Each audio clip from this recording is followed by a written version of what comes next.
but he. Second Gentleman. You speak him far. First Gentleman. I do extend him, sir, within himself, crush him together rather than unfold his measure duly. Second Gentleman. What's his name and birth? First Gentleman. I cannot delve him to the root. His father was called Caecilius, who did join his honor against the Romans with Cymbeline, but had his titles by Tenantius, whom he served with glory and admired success, so gained the sure addition Leonatus, and had besides this gentleman in question 2 other sons, who in the wars of the time died with their swords in hand, for which their father, then old and fond of issue, took such sorrow that he quit being, and his gentle lady, big of this gentleman our theme, deceased as he was born. The king he takes the babe to his protection, calls him Posthumus Leonatus, breeds him, and makes him of his bedchamber, puts to him all the learnings that his time could make him the receiver of, which he took, as we do err, fast as 'twas ministered, and in his spring became a harvest, lived in court, which rare it is to do, most praised, most loved, a sample to the youngest, to the more mature, a glass that feted them, and to the graver, a child that guided dotards. To his mistress, for whom he now is banished, her own price proclaims how she esteemed him and his virtue. By her election may be truly read what kind of man he is. Second Gentleman. I honor him, even out of your report. But pray you tell me, is she sole child to the king? First Gentleman. His only child. He had 2 sons, if this be worth your hearing, mark it. The eldest of them at 3 years old, in the swathing clothes the other, from their nursery were stolen, and to this hour no guess in knowledge which way they went. Second Gentleman. How long is this ago?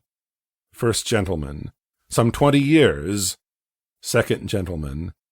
That a king's children should be so conveyed, so slackly guarded, and the search so low, that could not trace them.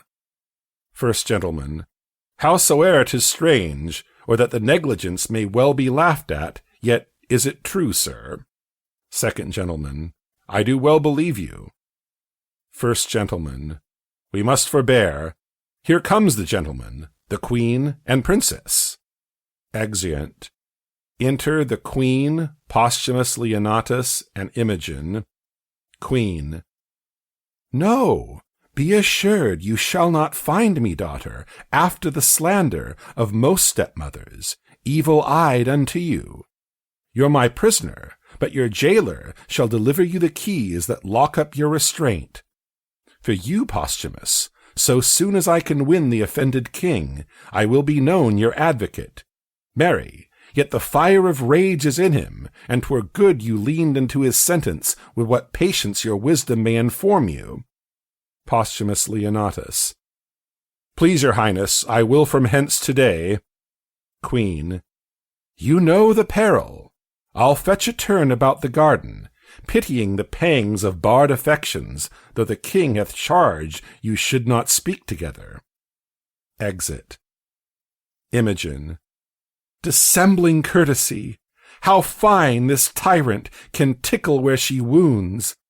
My dearest husband, I something fear my father's wrath, but nothing, always reserved my holy duty, what his rage can do on me. You must be gone, and I shall here abide the hourly shot of angry eyes, not comforted to live, but that there is this jewel in the world, that I may see again. Posthumus Leonatus. My queen, my mistress, O lady, weep no more, lest I give cause to be suspected of more tenderness than doth become a man. I will remain the loyalest husband that did e'er plight troth. My residence in Rome at one Philario's, who to my father was a friend, to me known but by letter. Thither write, my queen, and with mine eyes I'll drink the words you send, though ink be made of gall. Re-enter Queen. Queen. Be brief,